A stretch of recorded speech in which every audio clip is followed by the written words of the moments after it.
اللهم صل وسلم على سيدنا محمد وعلى آل سيدنا محمد.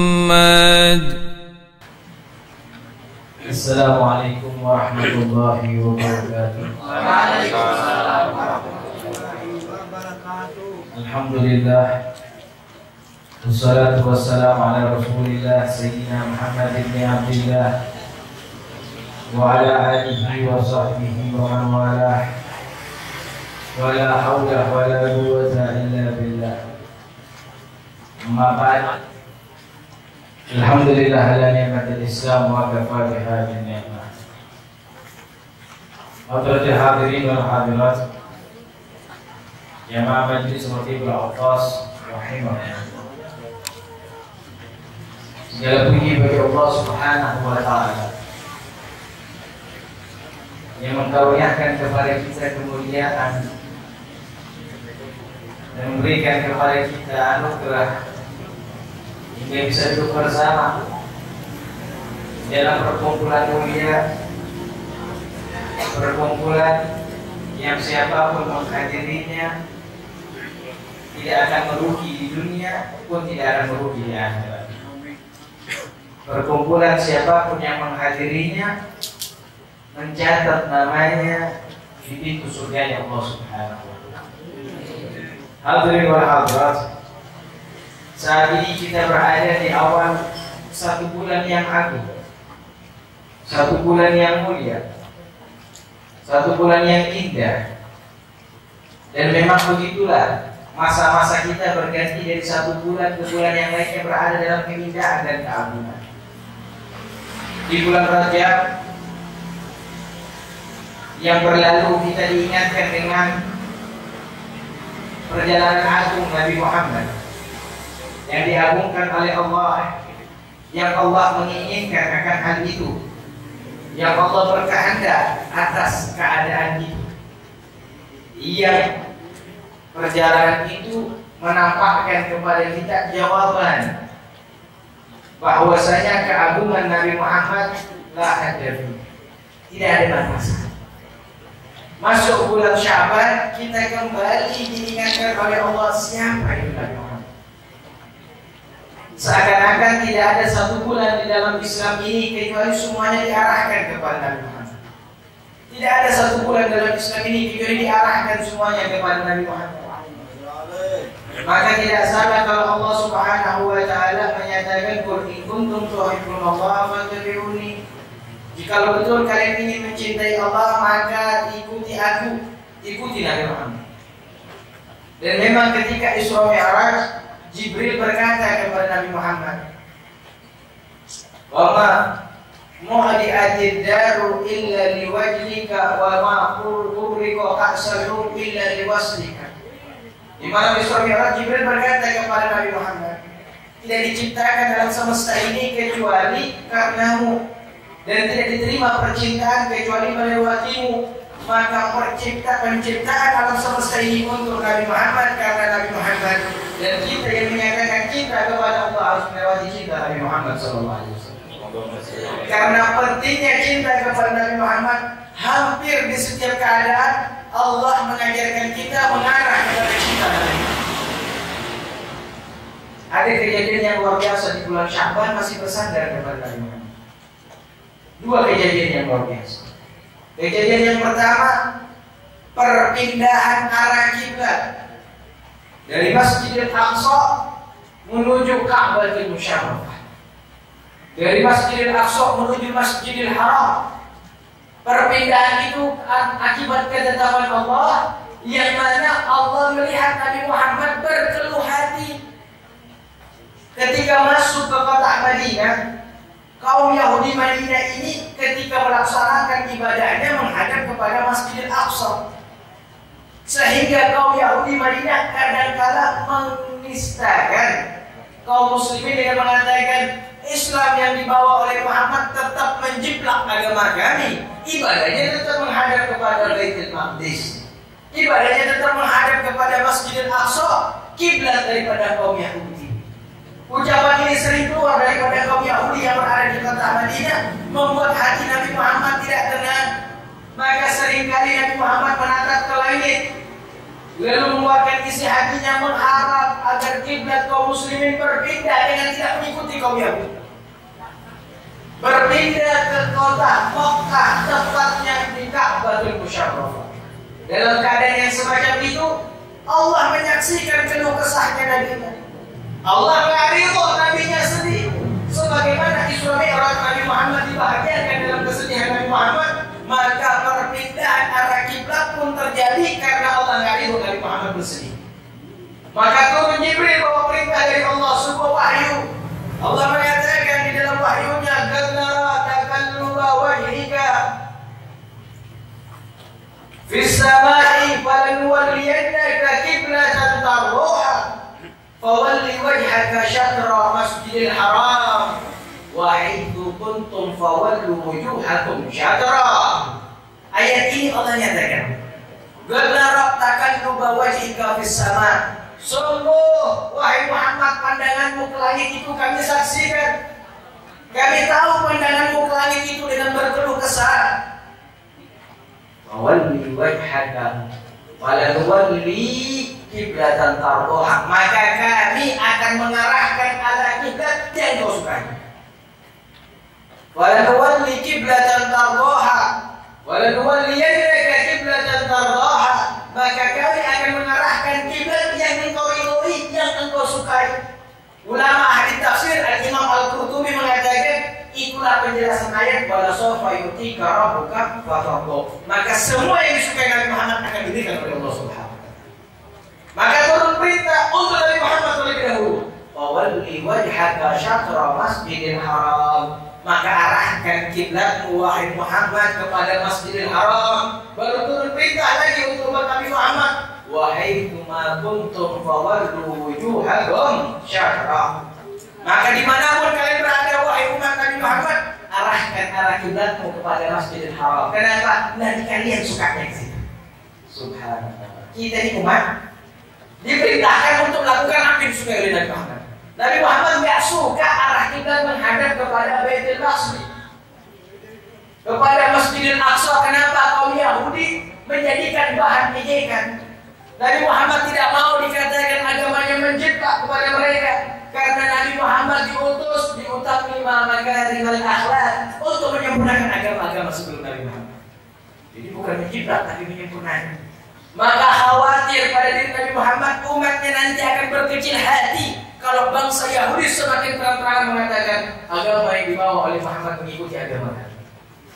Maka Nabi Muhammad tidak suka, dan Nabi Muhammad sukanya menghadap Masjidil Haram. Allah katakan seakan-akan dalam wahyunya, lakukan apa yang disukai oleh kekasihku Muhammad sallallahu alaihi wasallam. Maka wahai saudara, bulan-bulan yang berlalu di hadapan kita ini semua mengarahkan kita kepada Nabi Muhammad. Jahil murakkab, bodohnya sangat kalau kita nggak sadar isyarat dari Allah. Hampir semua hari-hari, bulan-bulan, keadaan semua yang ada di sekitar kita ini semuanya mengarahkan kepada Nabi Muhammad. Isyarat dari Allah. Bodohnya sangat kalau kita tidak bisa mengambil apa yang diisyaratkan oleh Allah Subhanahu wa taala. Nah, hanya itu di bulan Sya'ban. Bahkan di bulan Sya'ban Allah mengagungkan Nabi Muhammad dengan Allah menyatakan, "Innallaha wa malaikatahu yusholluna 'alan nabi."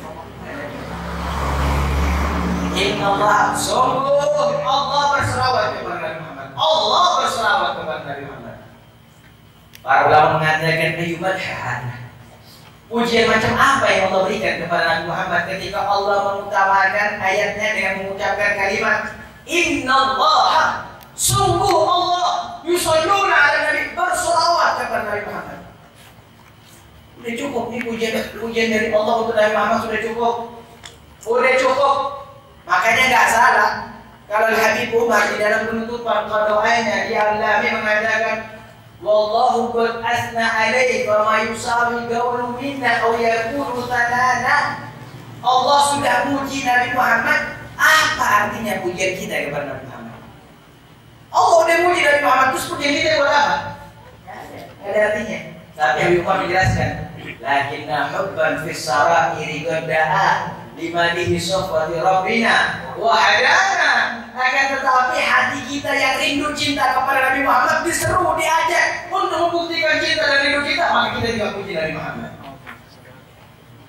Cuma pertanyaannya, Allah udah berselawat sama Nabi Muhammad. Udah cukup ajaran dari Allah, isyarat dari Allah. Hei hamba-hambaku, wahai makhluk yang aku ciptakan, ketahuilah aku yang menciptakan kalian, dan aku pula yang menciptakan Muhammad. Aku berselawat kepadanya. Aku berselawat kepadanya. Terus kita bagaimana? Maka setelah itu malaikat juga diperintahkan untuk berselawat, dan kita umatnya yusalluna alaihi wa ala alihi wa sahbihi taslima. Dan kita juga ya ayyuhalladzina amanu sallu alaihi wa sallimu taslima. Wahai orang yang beriman, hei orang yang beriman, berselawatlah engkau kepada Nabi Muhammad SAW. Makanya nggak salah. Orang itu yang lisannya banyak selawat orang iman. Orang yang lisannya jarang selawat orang iman. Sampai ada seorang ulama sufi mengatakan, tanda paling gampang untuk mengetahui siapa yang beriman kepada Allah dan Nabi Muhammad dan tidak beriman, lihat aja lisannya basah untuk salawat atau kering karena salawat. Kenapa? Allah paling gampang. Kalau dikatakan ya alladzina amanu kutiba alaikumus syiyam, tentang ayat puasa, tentang orang beriman diajak ayat puasa, ayat ini itu sulit. Yang gampang sekali. Kita cuma mengatakan sallallahu alaihi Muhammad, dicatat kita sebagai beriman, tapi nggak ngucap. Itu orang kurang iman. Wa na'udzu billahi min dzalik. Kalau dikatakan zalat alaihi imani, hilang padanya imannya. Na'udzu billahi min. Maka dari itu 2 bulan ada banyak kejadian di bulan Sya'ban, namun 2 bulan ini, 2 kejadian ini mengarahkan kita kepada Nabi Muhammad. Dipindahkan kiblat untuk Nabi Muhammad, dan kita diperintahkan untuk melakukan apa yang disukai oleh Nabi Muhammad, dan kedua kita diperintahkan untuk berselawat. Maka dari itu jangan habiskan waktu-waktu kalian hilang tanpa selawat kepada Nabi Muhammad. Perbanyak selawat. Dan tidak ada orang yang berselawat kepada Nabi Muhammad kecuali dapat kemuliaan. Ketika Imam Abdullah bin Abi Al-Haddad menyatakan dalam kitab An-Nasaih Diniyah Wasaya imannya, dikatakan Nabi Muhammad bersabda, man shalla alayya salatan wahidatan sallallahu biha asyra.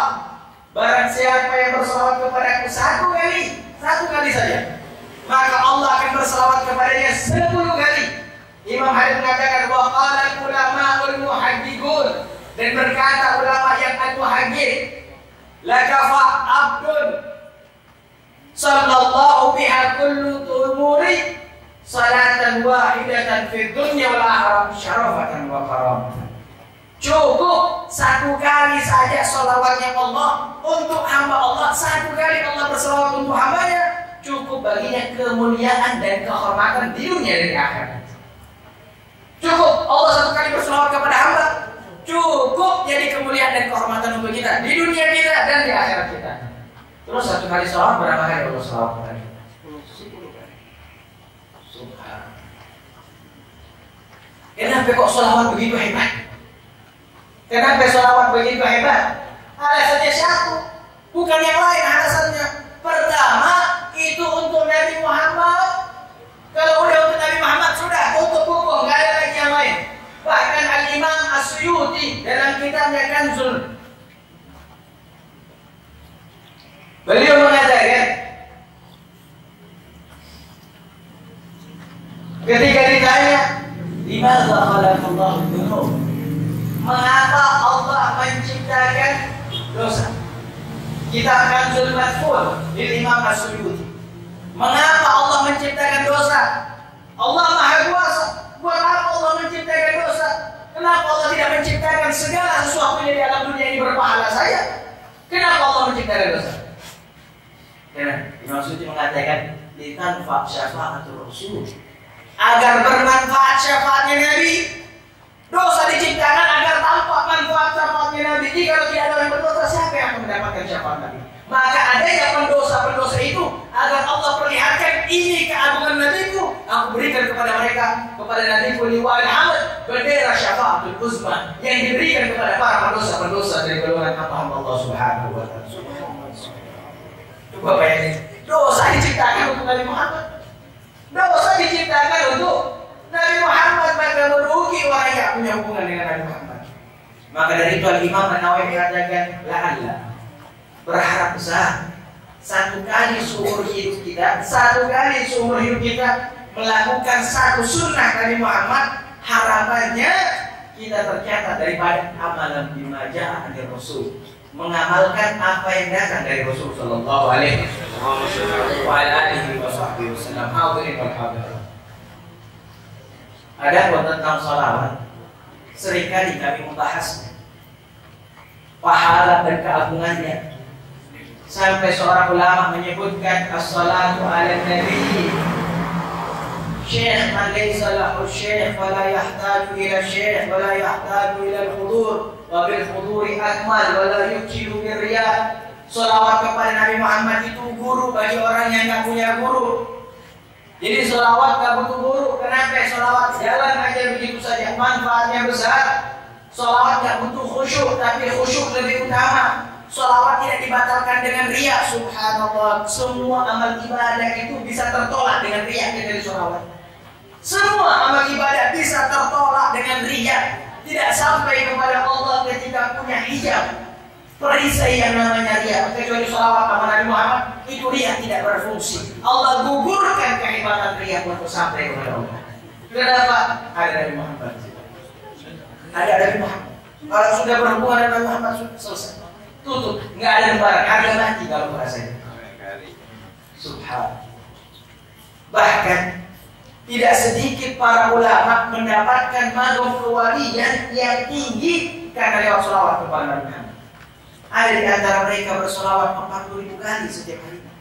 Ada di antara mereka bersolawat 70.000 kali setiap hari. Bahkan ada di antara mereka bersolawat 100.000 kali setiap harinya.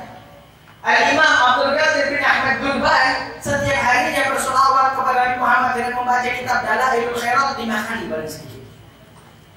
Dengan karena itu Allah angkat derajatnya yang paling tinggi apa? Musyahadah bir Rasul yang boten. Banyaknya sholawat kepada Nabi Muhammad, Allah angkat derajatnya sampai maghrib tertinggi kewalian apa? Berjumpa Nabi Muhammad dalam keadaan sadar. Udah bukan lagi mimpi lagi dia nanti. Nggak ada mimpi lagi udah.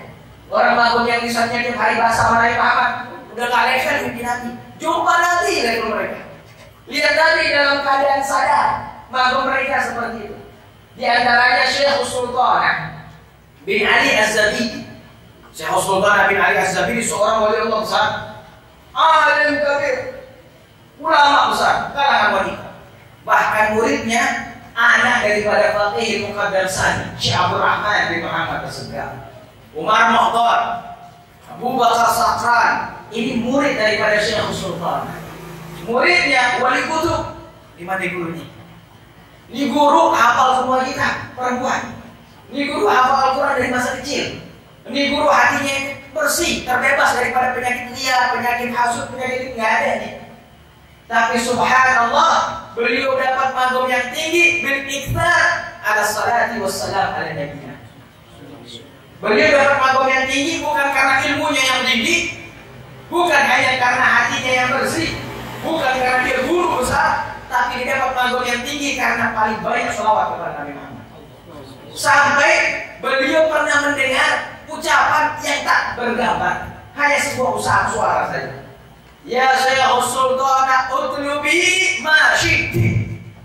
Wahai Syekh Sultan, minta apa yang kau mau. Kaget.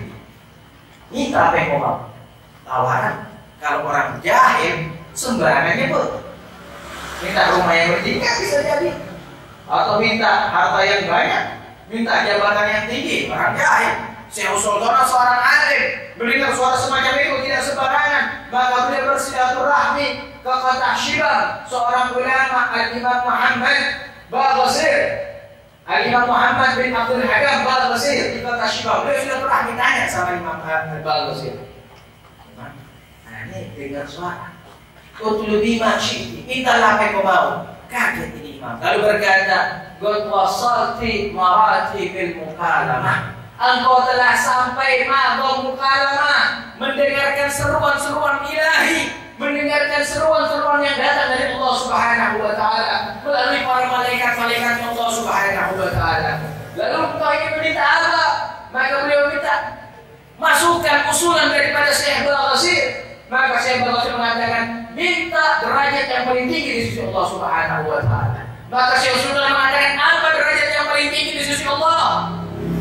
Al-liqa'u ila habibil mahbub, yang setan berjumpa Nabi Muhammad dalam keadaan sadar. Maka tertinggi bagi umat Nabi Muhammad SAW. Tidak ada di atasnya.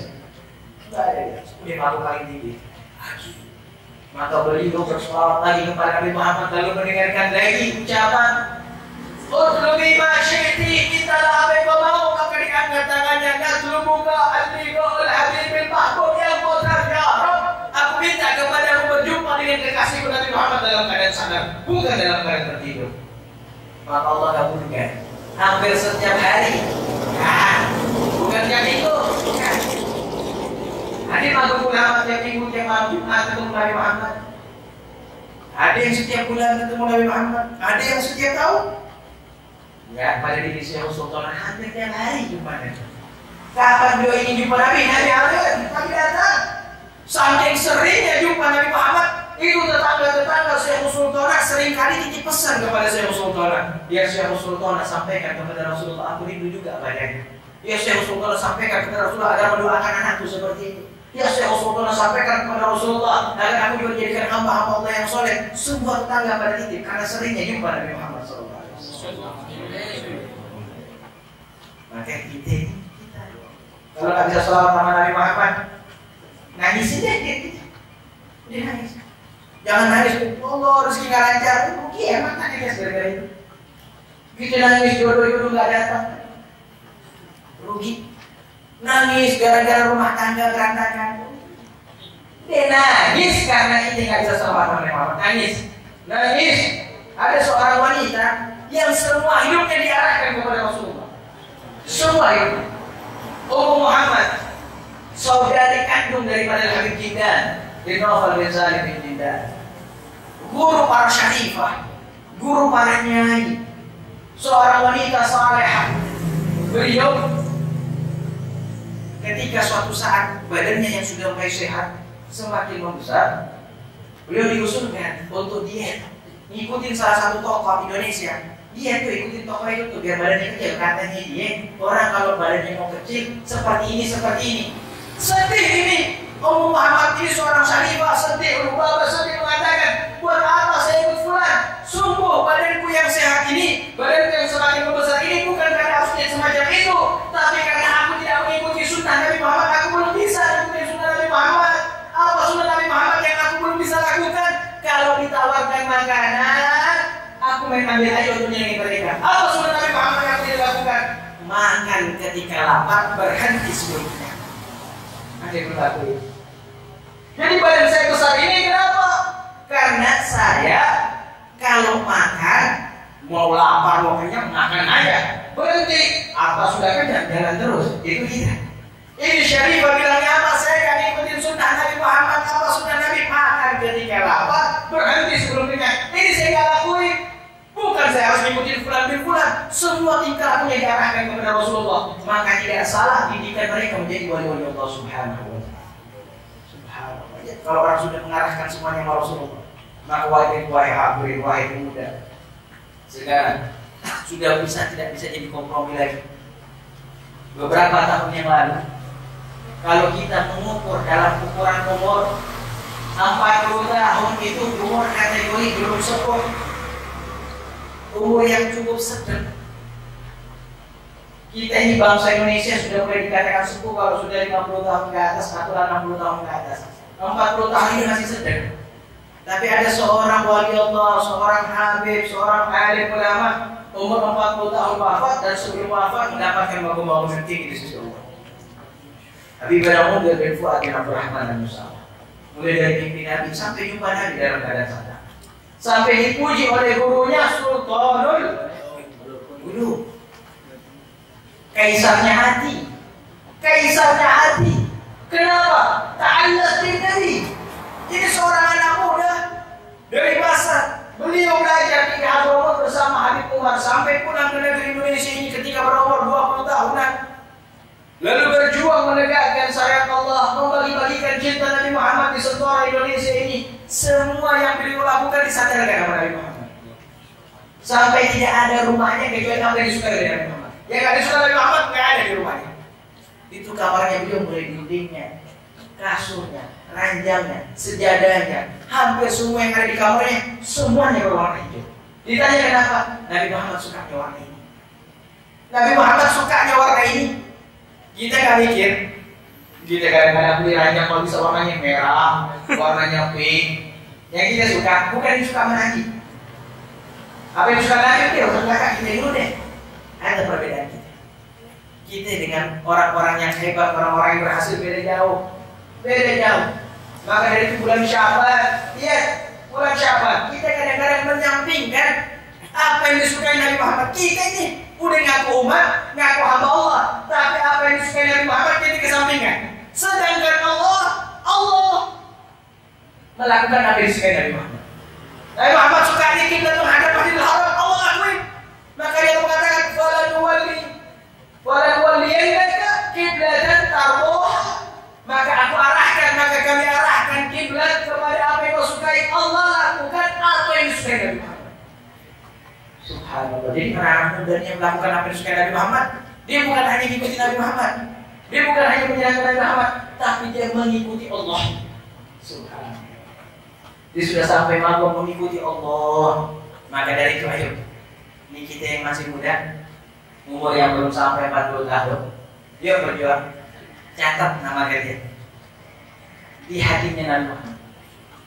Catat nama kalian di lembaran-lembaran syafaatnya Nabi Muhammad. Bahwasanya kalian memantaskan diri kalian untuk berjumpa Nabi Muhammad di akhirat, dan kalian memantaskan diri kalian untuk mendapatkan syafaat Nabi Muhammad. Bagaimana caranya? Nabi Muhammad bersabda, "Awwalun nasi bi yaumil qiyamah aktsaruhum alayya salatan." Yang paling dekat nanti manusia denganku di akhirat yang paling banyak salawat kepadaku. Ulama sebagian dari Ahlussunnah wal Jamaah, kita harus banyak berselawat kepada Nabi Muhammad. Maka aqallul iktsar, paling sedikitnya banyak, paling sedikit daripada banyak dalam selawat kepada Nabi Muhammad. Sepakat para ulama 300 kali. Kita ini mau dapat dekat sama Nabi, paling sedikit 300 kali setiap hari. Lebih kapan-kapan. Saya punya sahabat Al-Habib Ahmad bin Syahab. Waktu saya belajar di Pondok Pesantren Al-Khairat Bekasi, Pondok Pesantren Al-Habib Najib di Syekh Abu Bakar. Waktu itu umur saya 12 tahun, baru tamat SD. Ketika saya mondok 12 tahun, ada anak pondok yang mondok lagi, yang ketika umur 12 tahun saya ingat dia anak kecil. Bagi saya, itu umur saya 12 tahun, melihat dia anak kecil. Nggak tahu mau dia berapa waktu itu. Nggak tahu. Tapi ketika saya berumur 12 tahun, saya melihatnya seakan-akan dia anak kecil. Karena saya masa lebih besar dari dia. Namun subhanallah, ini anak Al-Habib Ahmad bin Syahab Palembang dari desa Begayut. Beliau habiskan hari-harinya megang tasbih sholawat sama Nabi Muhammad. Sampai beliau mimpi Nabi Muhammad. Sampai beliau sakit lalu diziarahi oleh para wali-wali dan Nabi Muhammad. Dan sampai beliau berangkat ke Hadramaut karena mimpi Nabi Muhammad. Nabi Muhammad yang perintahkan dia untuk berangkat ke Hadramaut dan belajar kepada Habib Umar bin Khattab. Bagi saya kecil, dan saya waktu itu anak kecil. Bayangkan anak kecil dapat magom karena sholawat sama Nabi Muhammad. Gimana kita yang besar? Itu anak kecil cepat dapat magom sholawat sama Nabi Muhammad. Kenapa? Dia nggak ada dosa. Tidak dapat. Ini kita yang banyak dosa, sholawat Muhammad lebih keras lagi. Kenapa? Ada syaitan yang goda. Ada syaitan yang goda kita anak kecil yang kita ini belum balik. Syaitan nggak godain, karena syaitan apa? Cuma godain anak kecil nggak ada catatan. Godain itu orang yang udah balik. Kalau orang yang baik digodain dia nggak sholawat, tuh akan lebih besar. Dan syaitan yang menggoda kita, syaitan yang menggoda kita, untuk melaksanakan ibadah salat, untuk melaksanakan ibadah zakat, untuk melaksanakan ibadah haji, untuk melaksanakan ibadah yang lainnya, itu setan pangkatnya kopral. Tapi yang goda kita untuk sholawat sama Nabi Muhammad pangkatnya jenderal. Kenapa? Ibadah yang lain gampang kita bisa jatuh, kemuliaannya kecil di hadapan Allah. Tapi sholawat sama Nabi Muhammad kemuliaannya besar. Disebutkan oleh para ulama, ittafaqal ulama'u anna jami'al a'mali minha maqbulun wa mardudun illa salat ala Nabi Muhammad. Sholawat sama Nabi Muhammad sepakat para ulama, amal ibadah ada yang diterima, ada yang ditolak, kecuali sholawat Nabi Muhammad pasti diterima. Sholawat Nabi Muhammad pasti diterima, pasti. Nah kalau kalimat pasti, apa kata syaitan? Kapan dia ucap pasti dapat. Bagaimana dia mengucap? Tapi amal ibadah yang lain, syaitan banyak celah mau goda kita. Kalau masalah sholat mah gampang urusannya. Banyak celah, nanti kita batalin aja satu syaratnya.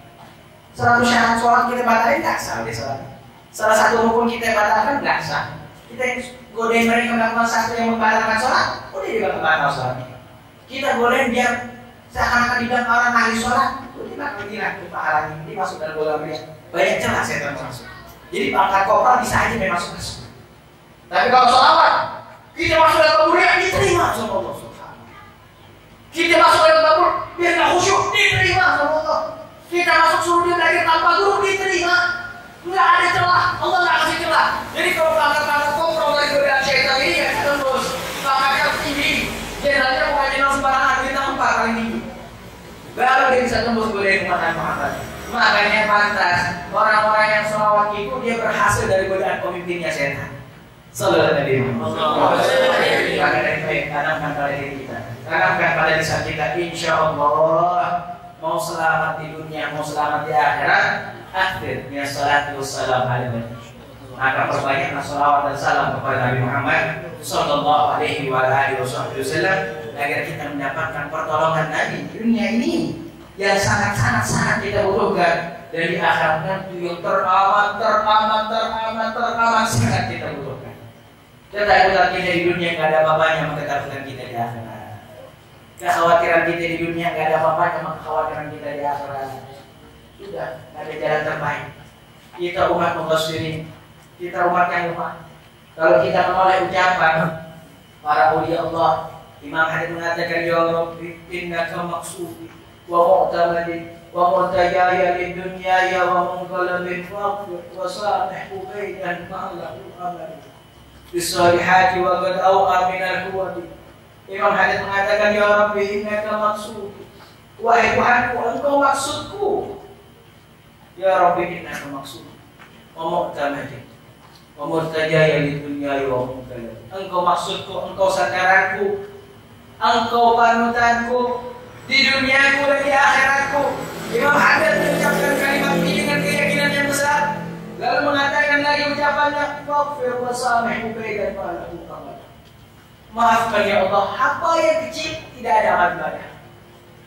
Hamba yang kecil tidak ada amal ibadah. Imamul Haddad ini yang ngomong bukan Rizal Hamid yang banyak lupa sama Allah, yang kurang ibadah sama Allah. Ini yang ngomong manusia yang tidak pernah melakukan dosa dan hanya melakukan kesalahan seumur hidupnya 3 kali. Beliau mengatakan, aku melakukan kesalahan seumur hidupku 3 kali. Mengapa melakukan kesalahan 3 kali? Takut kalau aku tidak melakukan kesalahan, orang-orang akan mengira aku seorang nabi yang maksud.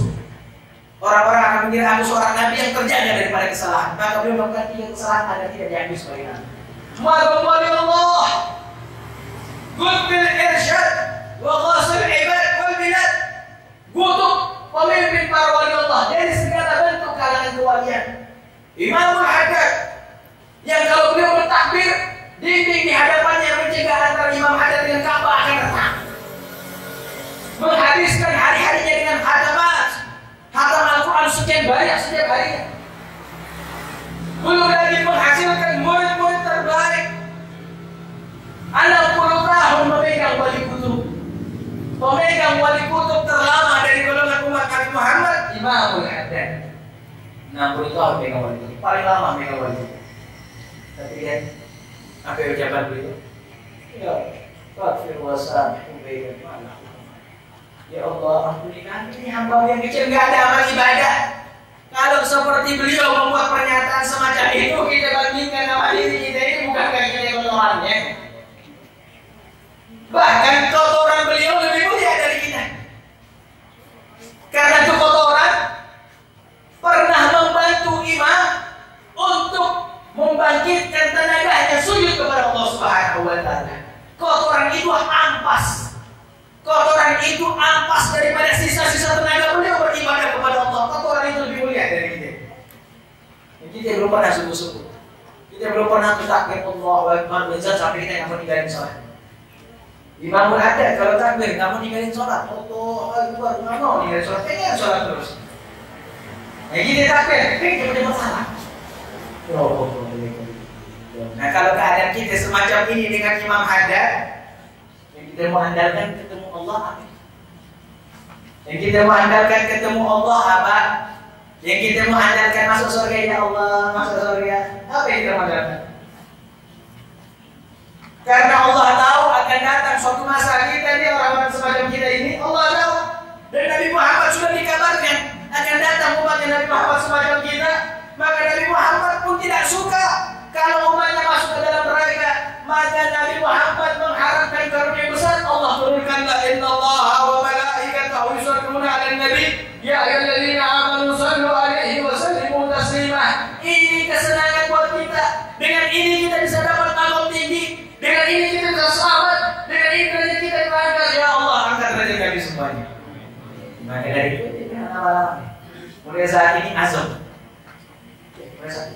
Tinggalin, sholawat tadi.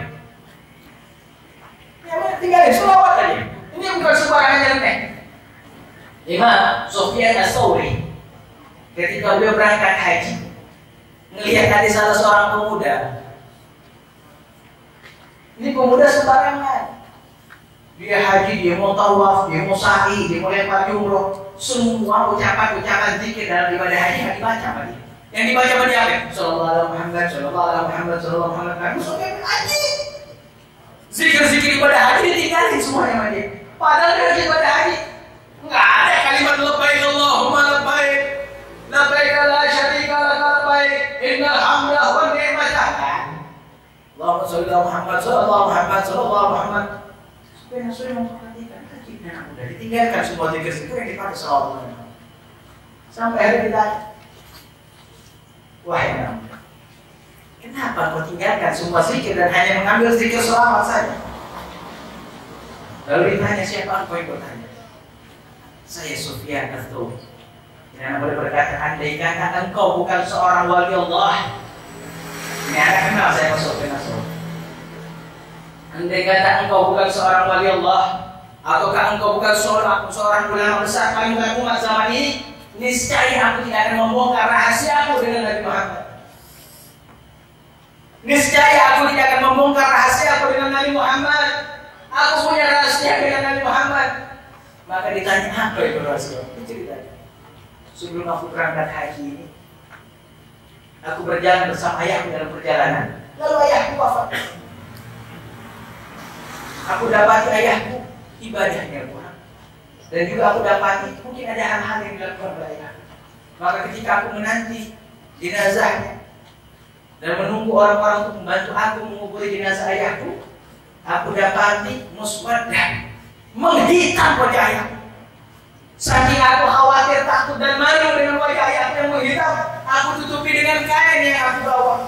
Lamanya aku menunggu ayahku untuk dikuburkan, aku tertidur.